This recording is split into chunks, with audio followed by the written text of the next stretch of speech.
Once upon a time, in a city in Nigeria, there was a couple named Mr. and Mrs. Ekayeme. They were well known in their community and had everything they could ever want. They had a daughter named Somi.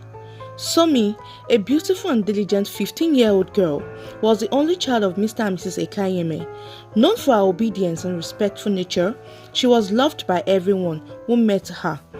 She excelled at school and was popular among both her teachers and classmates. One day, during the school assembly, the proprietress announced an upcoming excursion to an amusement park, sparkling excitement throughout the school. Somi was thrilled and shared the news with her parents, who were equally pleased for her. When the day of the excursion arrived, Somi could hardly contain her excitement, envisioning all the fun she had and the photos she had bring home to show her parents. At school, after a brief speech from the proprietress, she and her fellow students boarded a long coaster bus, eagerly chatting, singing, and playing as they headed towards the amusement park. Once at the park, students split up to enjoy the rides and attractions. Some chose roller coasters, others went for swings, and some enjoyed the bouncy castle. Somi was having a wonderful time, but at one point, she needed to find a restroom. As she wandered in search of one, she felt an hot pull towards a building labeled Hammer House of Horror, a part of the amusement park known for its terrifying scene. She hesitated, but a strange voice seems to call her inside. Curious and a little hesitant, Somi stepped into the dark room. The deeper she went, the more frightening the sight became. Figures with haunting faces and creatures with blood dripping from their mouths seemed all too real. As she encountered one of these chilling figures, she screamed and then fainted, collapsing in the darkness. Hours later, as the students prepared to head back to school, the teachers called each student's name to ensure everyone was accounted for. But when Somi's name was called, there was no response. Concerned, the teachers asked the students if anyone had seen her. A classmate named Mark finally recalled seeing her enter the Hammer House of Horror. A search party quickly formed, and after combing through the dark room, they found Somi lying unconscious on the floor. They hurried her outside, trying to revive her. When Somi opened her eyes slightly, she looked pale and drained. Despite the teacher's questions, she remained silent, gazing blankly as though in a trance, leaving them all unsettled. When Somi arrived home, she spoke to no one. Her parents weren't home when she returned from the excursion, but everyone who saw Somi could sense something was off. She distanced herself, her eyes unfocused and her movements unsteady. From that day on, Somi became a shadow of her former self. She started displaying strange behaviors, as if she were under some kind of spell. She had laughed suddenly at nothing, or stared off as though in a trance. Gradually, she withdrew from her friends and family, and once lively personality fading away. Her parents, noticing the drastic change, grew deeply concerned. They couldn't understand what had happened to their daughter, but they knew something was terribly wrong. In desperation, they decided to consult the powerful priestess a friend told them about. She is renowned for her mystical connection to the spirit of the waters. They made a long journey to her secluded shrine deep in the forest. There they humbly offered sacrifices and pleaded with her to know what was wrong with their daughter. The priestess listened in silence, and after some incantations, warned them that the child had been possessed by a powerful river goddess, and henceforth she would never be like the normal child they had known. You must never let her feel unwanted, unloved, or hungered, as she is no longer the daughter you both know. She is now the daughter of the powerful goddess, she said. Mr. and Mrs. Ekayeme became shocked, as though they didn't hear well what the priestess had said. As time goes by, Somi became worse. She became terribly rude to everyone around her. Somi seems to take pleasure in looking down on others, especially those who worked in her home. She had a driver who took her to school and back, and if he so much as glanced at her the wrong way, she would slap him without hesitation. The household staff lived in constant fear, not daring to cross her path unless absolutely necessary. If Somi didn't like the way the cook prepared a meal, she would all insult at him, sometimes even throw the food on the floor. Her parents saw it all. Mr. and Mrs. Ekayeme were heartbroken by Somi's behavior, but they were bound by the warnings from the river priestess. They feared that if they scolded her too harshly or punished her, something terrible might happen and they would lose her forever. They tried to correct her gently, hoping she would change, but Somi paid them no heed. One day, Angela couldn't take it any longer. She convinced her husband that they needed to visit the priestess again, to ask if there was anything they could do to change Somi's behavior. After all, this wasn't their loving child they had nurtured for years. Together, they made a journey back to the shrine, deep in the forest. When they reached the priestess' hut, they explained again all that had been happening. The priestess listened, her face expressionless. When they finished, she only shook her head. "You were warned," she said coldly. "What you see now is only the beginning. This is how she will keep acting, and there is nothing I can do to change it." Mr. and Mrs. Ekayeme were devastated. They pleaded with the priestess, but she stood firm. Disheartened, they made a long journey back to the city, their hopes dashed. As they entered their home, that evening, they heard strange sounds coming from Somi's room. It was as though she was talking and laughing with a group of people, though they knew she had no friends visiting. Her laughter was high-pitched and hairy, sending chills down their spine. With shaky hands, Mr. and Mrs. Ekayeme slowly climbed the stairs to her room. When they opened the door, they found Somi lying on her bed, seemingly fast asleep. There was no one else in the room, yet the echo of laughter still lingered in the air. Trembling, they backed out of the room and closed the door, their minds racing with confusion and fear. That night, neither of them slept. They lay in bed, wondering what had become of their beloved daughter and whether they would ever find peace. One evening, Angela returned from work, tired and ready to relax, but as she entered the dining room, what she saw left her rooted to the spot. Somi was seated at the table, eating her dinner as if nothing was unusual. But the table itself was set for 10 plates, glasses, and cutleries all arranged as though a full group were about to dine. Somi was laughing, gesturing, and talking aloud, her eyes darting around the table as if she was entertaining invisible guests. She was so absorbed in the conversation that she didn't even notice her mother standing there. Angela's blood ran cold. Her mouth opened, but no words came out. She just stood there, watching in shock, frozen by fear. At that moment, Somi glanced up and noticed her mother.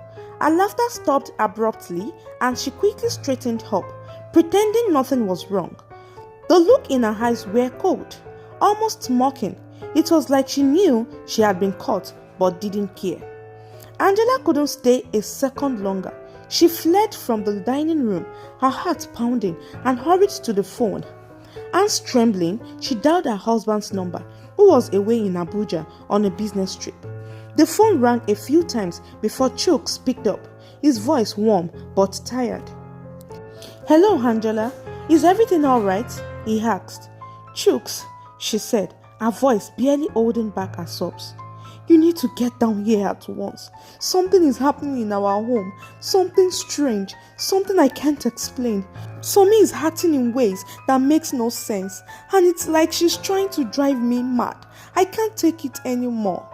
"What's wrong, babe? Please calm down and explain it to me. You know I'm very far from you right now. I can't just leave. But tell me what's going on and we'll figure this out," he said, his voice filled with concern. Angela took a deep breath, trying to steady herself. "When I came home tonight, I found Somi at the dining table. But the table, it was set for 10 people. 10, Chooks, 10 people. She was talking and laughing like she had company. But there was no one else there. It was like she was surrounded by, I don't know, spirit or something. And when she saw me, she just acted like nothing was wrong. I don't know how much more I can handle."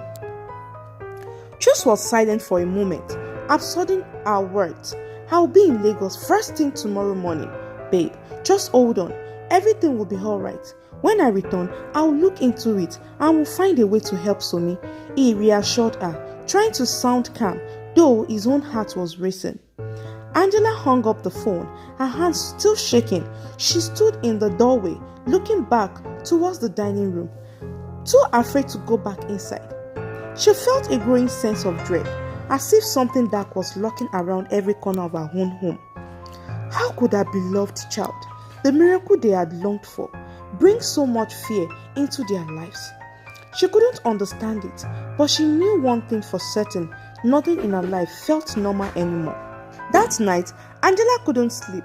She paced back and forth in her room, feeling a wave of frustration and helplessness crashing over her. Her mind was tangled with worry and fear, unable to shake off the feeling that something was very, very wrong. She had always believed she would give anything for her child, but now, looking at Somi's strange behavior, she didn't know how to help her. The thought of her own daughter filled her with dread, a feeling no mother should ever have. She lay on the bed thinking about what next to do when she eventually fell asleep. In her sleep, she had a nightmare. In her dreams, she gathered her courage and walked slowly down the hall towards Somi's room. Angela's steps grew slower as she approached Somi's door. She could hear soft, strange murmurs coming from inside, mixed with quiet laughter. Her heart skipped a beat, but she pushed herself forward, her hands trembling as she reached for the doorknob. "Stay calm, Angela," she told herself. "She's just a child." She turned the handle gently and opened the door. There was Somi sitting on her bed, facing the wall, whispering to herself. Or was it to someone else? The dim light from her bedside lamp cast an airy glow around the room, and Angela's skin prickled with unease. She cleared her throat softly, trying not to sound afraid. "Somi," she called, her voice barely more than a whisper. Somi turned around, her eyes narrowing as they locked onto her mother's. A cold, unreadable expression flickered across her face, almost as if she were annoyed by the interruption. Angela swallowed hard, forcing a smile as she stepped into the room.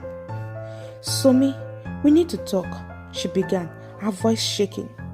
"I know things have been strange between us lately. I just want to understand. I need you to talk to me, to tell me why you're acting this way. Please, let's make things better." But Somi only tilted her head, studying her mother with an amused look.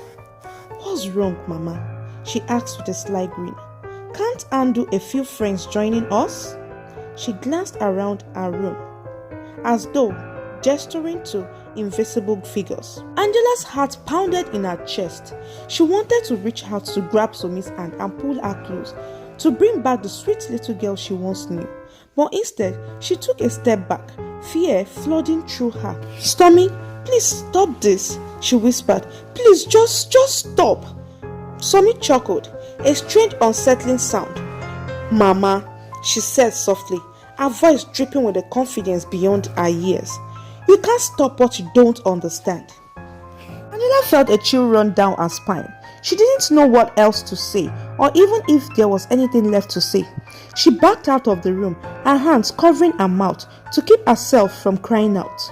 She closed the door gently behind her, as if afraid to disturb whatever unseen forces might be lingering inside. Immediately, she woke up, looking scared as she sat up on the bed. "Thank God it was only a nightmare," she thought to herself. That night, Angela lay awake in bed, haunted by the image of Somi's cold eyes. A mocking smile.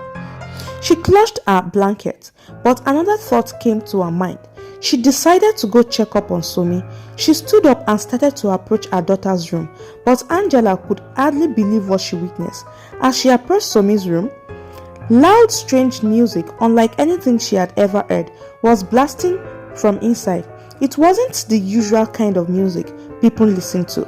It sounded deep and ancient, more like a ritual drum beat than anything modern, and Somi was dancing. But this wasn't just any dance. Her body moved in unnatural, jerky ways, like she was under some kind of trance. Her head tilted back, arms swinging widely, feet stomping in time with the drums. Sweat poured down her face as she spun around the room. Her eyes glazed like she wasn't even there.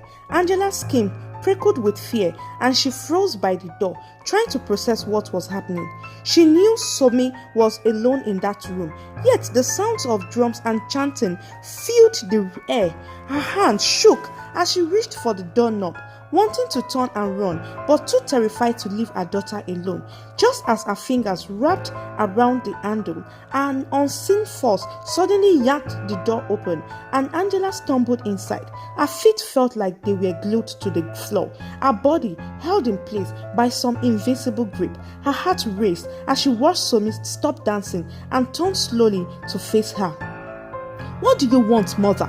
Somi's voice was icy, her face twisted with anger. "Why do you constantly trouble me? Why do you ruin my happiness? You were told not to trouble me, and yet to keep invading in my privacy." Angela's throat went dry as she watched her daughter's face contoured with fury.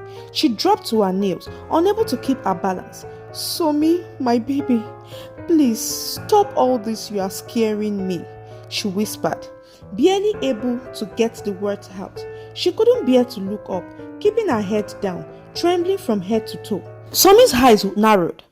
"Scaring you? I have no business with you, and I want you to always remember this, mother," she said, her voice echoing around the room as a sudden gust of wind whipped through, scattering papers and blowing the curtains around widely. "Next time you try to ruin my happiness, you will regret it even more. Do you understand?" Angela couldn't speak. She nodded quickly, desperate to leave, feeling the grip around her body finally release. Without a second thought, she turned and sprinted out of the room, barely able to breathe. She fled down the stairs, grabbed her car keys, and ran outside without stopping. Her heart pounding as she climbed into the car. Without even changing out of her pajamas, she drove straight to her mother's house, her mind spinning as she tried to make sense of what she had just witnessed. When she finally arrived, Angela broke down in tears, feeling a terror unlike anything she had ever known. She knew then that something far darker than anything she had imagined had taken over her daughter. Angela sat in her mother's living room, her hands shaking as she recounted everything she had seen. She broke down in tears, struggling to make sense of Somi's strange behavior. Her mother, Mrs. Bridget, listened carefully, holding Angela's hand, trying to calm her down. "All will be well," she whispered gently, though worry clouded her eyes. The next morning, Chooks took the first flight back to Lagos, his mind racing with concern. He drove straight home, desperate to understand what was happening. As he pulled into the driveway, he saw Somi sitting alone in the garden, laughing and chatting as if she were in a conversation with someone, though no one was there. She was so engrossed that she didn't even notice him. Chooks' heart sank as he approached her. "Somi, my dear, who are you talking to?" he asked gently, trying not to startle her. Somi looked up, her eyes meeting his for a moment, but then she looked away and continued laughing as if he didn't exist. Chooks felt a pang of disappointment and worry as he watched his daughter acting so strangely. With a heavy sigh, he walked inside, only to be greeted by Rose, their maid. "Sir, Mrs. Angela left yesterday and hasn't come back," Rose said, her own face creased with worry. Chooks immediately pulled out his phone and called Angela. She picked up on the first ring. "Hello babe, where are you?" he asked, a hint of panic in his voice. "I am at my mom's," Angela replied softly. "I couldn't sleep at home last night. Somi she was acting strange again and I just couldn't stay." "Stay there, babe. I am coming to see you now," Chooks said, ending the call and heading straight to Mrs. Bridget's house. When he arrived, Angela ran to him, tears in her eyes. She explained what had happened the night before, her voice trembling as she described the strange music, the dancing, and the chilling way Somi had spoken to her. Chooks listened, his face tense with worry. Turning to Mrs. Bridget, he asked, "Mama, what can we do? This is getting out of hand. I feel like I am losing my daughter." Mrs. Bridget took a deep breath. "My son, just calm down. Everything will be fine. My granddaughter is only acting like a child that she is. With time, she will come around." "No, Mom," Angela protested, her voice cracking. "I know my daughter. She has never been like this. She is acting weird. I love her so much and I can't give up on her. I just don't want her to be like this anymore. It's as if something is tormenting her and I can't bear it." Chuks looked at her, searching for answers. "Then what do we do?" Angela shook her head helplessly. "I don't know. I feel so lost." The room fell silent as they all wrestled with the same question, each afraid of what the answer might bring. But deep down, they knew going against the priestess' warning would only speak doom. Months passed and Somi's behavior only got worse. Every week, our teachers would call Angela and Chuks, reporting one incident after another. Somi was bullying her classmates, disrupting lessons, and causing chaos throughout the school. After endless complaints and attempts to work with her, the school proprietress finally summoned Angela and Chuks and firmly asked them to withdraw Somi from the school. "We can't manage her behavior here anymore," she said, apologetically. Angela's heart broke as she listened and left the school with tears streaming down her face. Back at home, things weren't any better. Somi's odd behavior created an atmosphere of fear among the staff. A few weeks earlier, their cook had quit abruptly, saying he could no longer work in such an unsettling environment.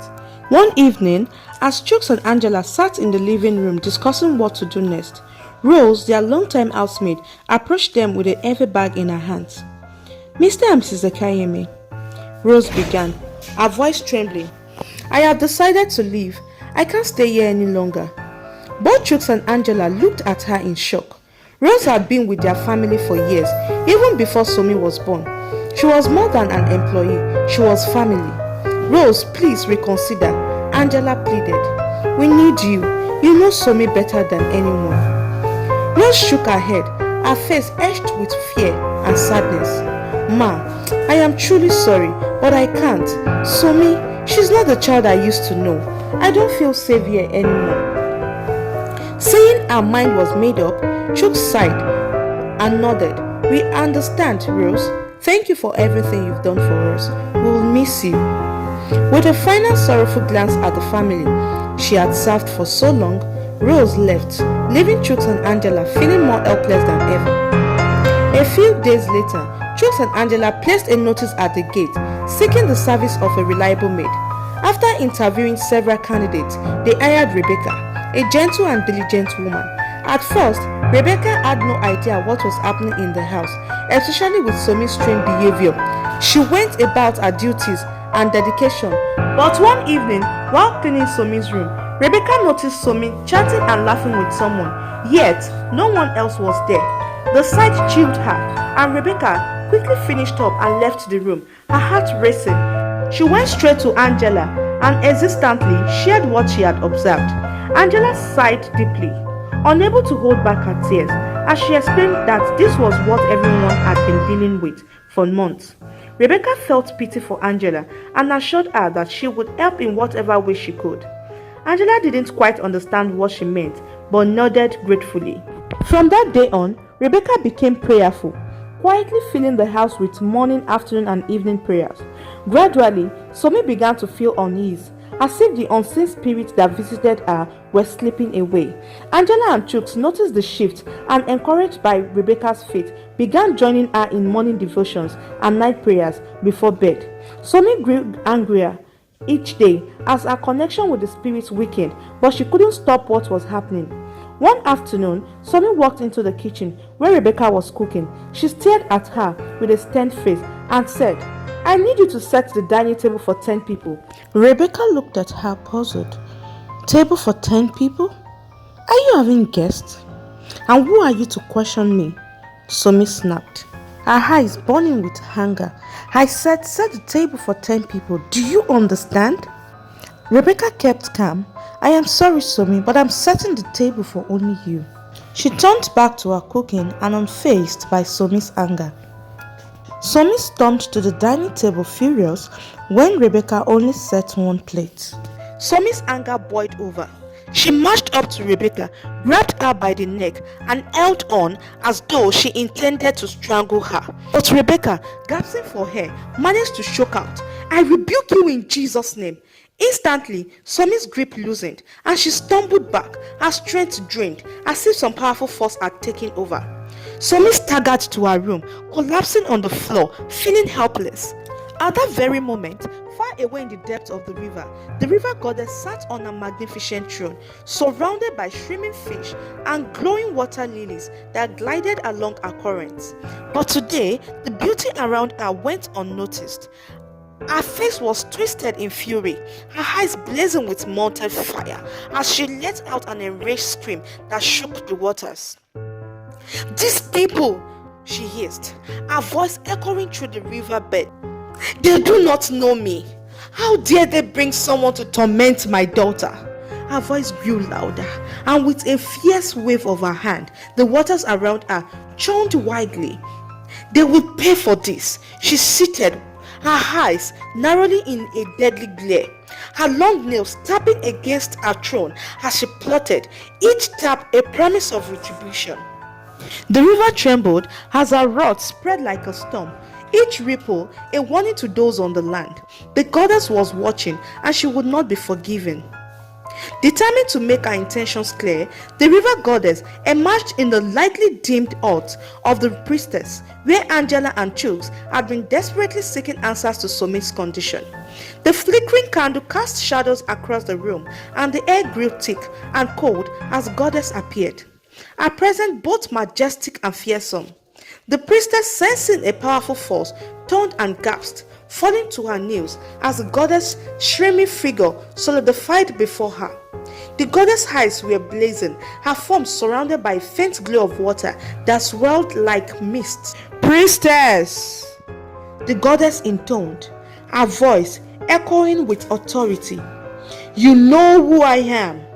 I come not for guidance, but with a warning.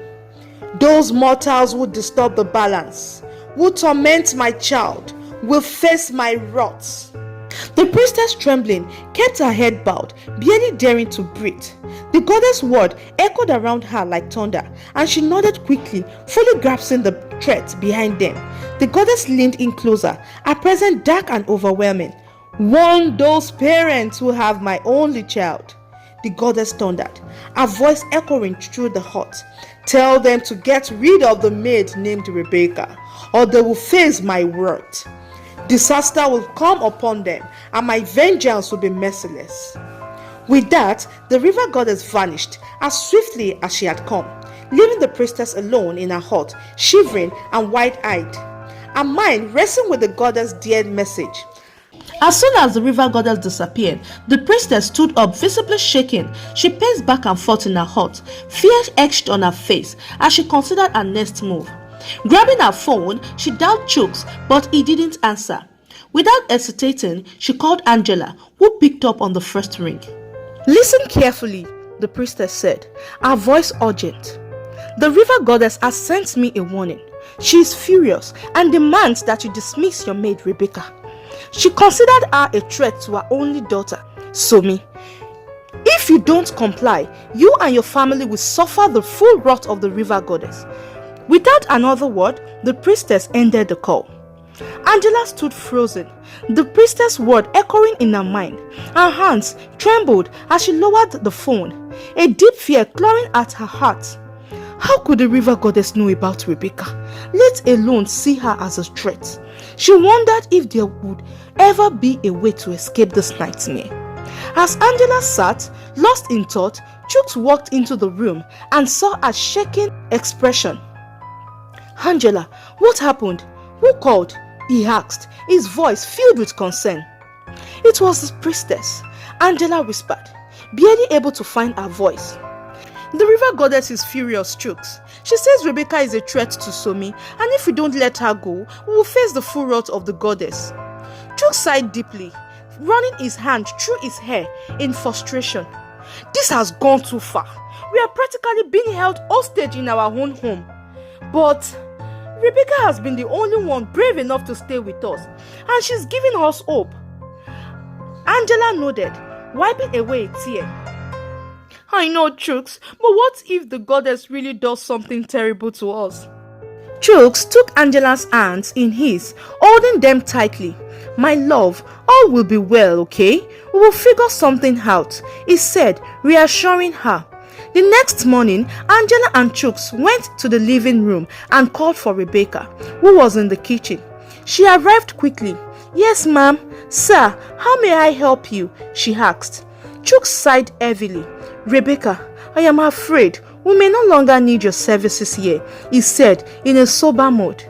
Immediately, Rebecca dropped to her knees, asking what she had done wrong. She explained that she had been diligent in her duties. Angela gently reassured her that it wasn't her fault, but rather that they needed to heed a warning, or else terrible things might happen to their family. Rebecca looked at them calmly, as if their words were of little concern. So, that is why you both want to let me go? Ma'am, sir, the only solution to your problem is prayer, she said. I know a powerful man of God in my church, and if we invite him here, I believe he can end all this. Angela's face lit up with hope. Really? Where can we find him? Can you please call him right away? Let him come and pray for our daughter, Somi, she pleaded. Rebecca nodded.